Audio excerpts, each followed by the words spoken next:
There comes a moment, sometimes subtle, sometimes shattering, when a person pauses to ask, "Is this all there is?" A life built on effort, identity, and desire may begin to crack under the weight of its own repetition. The ancient rishis of India knew this moment well. They called it the turning of the soul, the beginning of the inward journey, the first whisper of awakening from the dream. In the earliest Vedic hymns, liberation was not a concept, but a state glimpsed through the fire of sacrifice, through silence, through the vast spaces between thoughts. The seers spoke of Moksha, freedom from the endless wheel of birth and death. But Moksha is not merely the absence of suffering. It is the presence of something profoundly beyond mind and matter, something unchanging, timeless, absolute.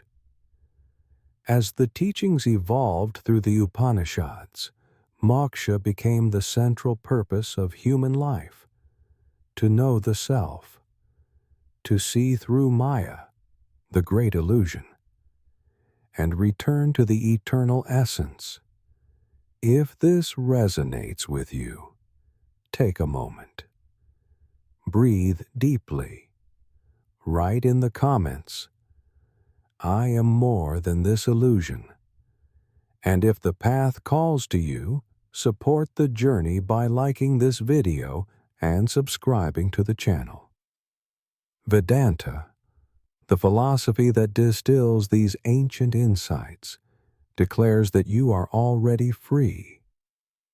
But you have forgotten. Like the sun hidden behind clouds, your true nature is always shining, but obscured. What obscures it is the veil of identification, the belief that you are the body, the thoughts, the emotions, the past, the future. Each attachment becomes a thread in the web of bondage, and the spider, unknowingly, is the mind itself. In modern language, we might call this programming. From childhood, we are conditioned to seek security, approval, and purpose through things that are inherently impermanent. The mind creates a model of reality, and we live within that simulation, rarely questioning its validity. But deep within, there is stillness untouched by thought, a field of pure awareness. In quantum terms, it is not the observed that defines reality, but the observer. And in Vedanta, that observer is the self, unchanging, ever-present, boundless. Science today edges closer to ancient truths. Physicists now question the objectivity of matter. Consciousness, once dismissed as a byproduct of brain chemistry, is now considered a fundamental property of the universe by some thinkers. The mystics knew this all along. You are not in the universe. The universe is in you. And moksha is the moment you realize this, not intellectually, but viscerally, completely. But how do we get there? Not by accumulating knowledge, but by unlearning. The practice is neti neti, not this, not this. Whatever you can observe, you are not that. You see the body, but you are not the body. You feel the emotion, but you are not the emotion. You witness the thought, but you are not the thought. The self is the silent witness prior to all experience. And when that recognition stabilizes, illusion begins to dissolve. This dissolution is not violent. It is graceful. The ego does not need to be destroyed. It simply needs to be seen. Like a shadow vanishing in sunlight, the false self disappears when exposed to the light of awareness. What remains is peace. Not the peace that comes and goes, but the peace that underlies all things. That is moksha. That is liberation. As we look at this ancient path through a modern lens, it's clear that the goal is not to become something new, but to remember what we've always been. The illusion is not in the world itself, but in our perception of it. And as the inner lens clears, reality reveals itself not as something separate from you, but as your own infinite presence. To seek liberation is to step beyond the known. It is to dismantle the stories that have kept you safe and small, stories of who you are, what you deserve, and what is real. For millennia, seekers have walked away from kingdoms and comforts to sit in caves and forests, not to escape the world, but to discover the truth behind it. And yet, you don't need to abandon the world to find moksha. You need only to abandon your identification with it. Ancient sages taught that the world is lila, a divine play. The roles we take on are costumes worn by consciousness. In this theater of time, we laugh, cry, win, and lose.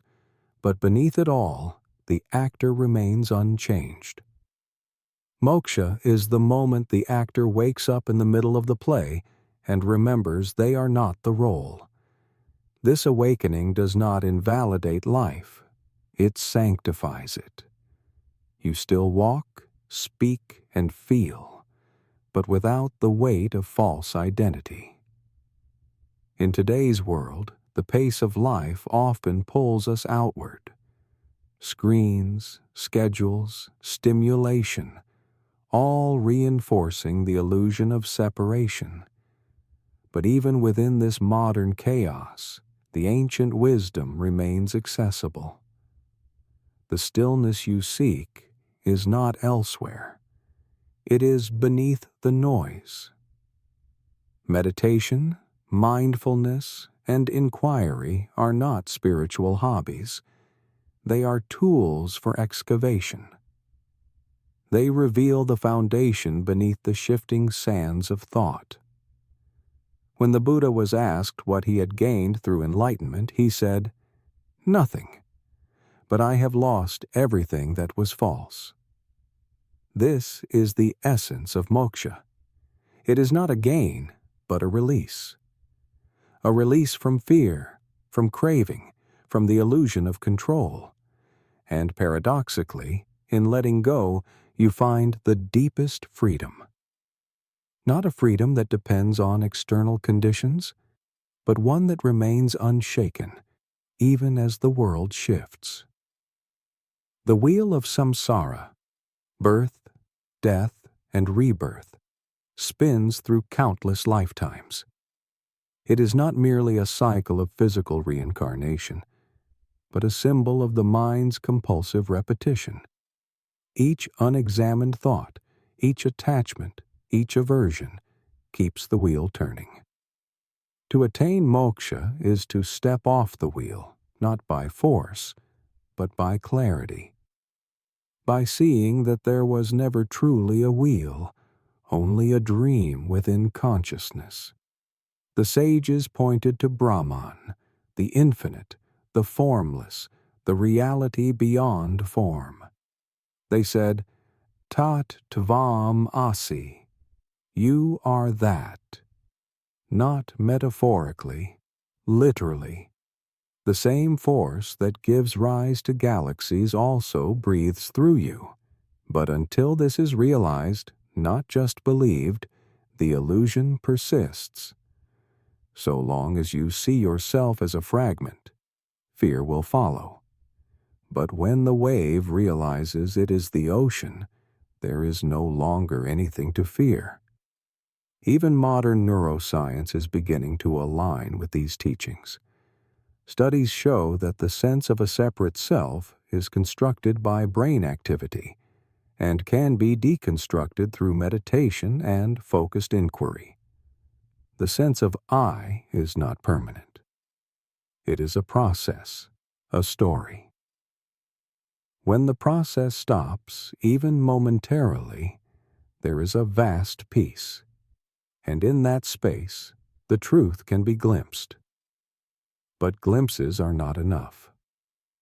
Moksha is not a passing state, it is a permanent shift in identity. The path may begin with moments of insight, with awe, with silence, but it deepens through practice, courage, and surrender. It requires seeing the mind not as the master, but as a tool, a useful servant, but a dangerous master. The intellect can point toward truth, but it cannot grasp it. Truth must be lived, known in the marrow, known in stillness. The journey to moksha is deeply personal, but also universal. All beings, knowingly or unknowingly, move toward wholeness. Every desire, every suffering, is a distorted cry for reunion with the self. The mystics did not reject the world. They simply refused to be fooled by it. In a time where illusion is reinforced by culture and technology, the inner path becomes more vital than ever. It is not a retreat, but a revolution, a return to what is real. And so the question arises, not, will you be free, but, will you remember that you already are? Each moment is an invitation to pause, to witness, to remember. As you listen, feel the silent presence behind the words. That is the doorway. And it has always been open. The ancient Vedas called this realization Sat Chit Ananda, being, consciousness, bliss. Not as three separate things, but as one indivisible essence. This is your true nature, veiled only by misidentification. You are not the body, though it moves. You are not the mind, though it thinks. You are the silent awareness in which all things arise and dissolve. Moksha is the remembrance of this, not as a concept, but as your living reality. Many seekers ask, how will I know when I am free? The answer is simple. When there is nothing left to seek. When the restless craving for more dissolves into contentment. When the fear of death no longer casts its shadow. When you can sit without need and feel whole. Freedom is not dramatic. It is still, humble, and vast. Like the sky, it holds everything without attachment. This does not mean that pain disappears or that life becomes easy. It means you are no longer at war with it. You are no longer defined by what happens. The ups and downs of life continue, but you are rooted in something deeper. In the self, untouched by gain or loss. The ego may react, but you are no longer fused with it. You observe, you act, but from a place of stillness, not survival. The Bhagavad Gita spoke of the sthita prajna, one of steady wisdom, a being who remains unmoved in pleasure and pain, success and failure. This is not cold detachment, but luminous presence. It is the result of knowing who you are beneath the roles, beneath the masks. Moksha is not in the heavens nor in the future. It is here, now, if you are willing to see through the illusion. Look into the mirror of awareness. Ask yourself, who am I, if not this body? Who am I, if not this mind? Keep asking. Keep listening. Peel away each layer that is not truly you. What remains is beyond words, but it is not far. In fact, it is the closest thing to you. Closer than breath, than thought, than form. It has no name, yet it is who you are. You may feel moments of doubt. The mind may resist. But each time you turn inward, each time you rest in silence, the illusion weakens. You begin to see the world not as a prison, but as a play. Not as something to escape, but as something to understand. When you stop clinging, the wheel stops spinning. You step outside the pattern. You see the eternal in the ordinary. This path is not about becoming someone. It is about unbecoming everything you are not. Let go of the masks. Let go of the stories. Let go of the need to be right or perfect or safe. These are threads in the web of illusion. When they fall away, you don't become less. You become vast. You become everything. And from this freedom, compassion flows. Not as duty, but as natural expression. When the walls of separation fall, the suffering of others becomes your own. The joy of others becomes your joy. Moksha is not isolation, it is union. Union with all that is. The mystic knows, I am not in the world is in me. That is the end of fear. That is the beginning of love. So breathe, listen. Let these words settle in the space of your awareness. You do not need to become anything. You only need to remember. You are already whole, already free, already home. If this message resonates with something deep within you, write the affirmation in the comments. I am not the dream. I am the one who awakens. Like this video to support the sharing of this timeless truth. And subscribe to Legends of Soul for more journeys into the sacred depths of self-realization. The illusion is strong, but the truth is stronger.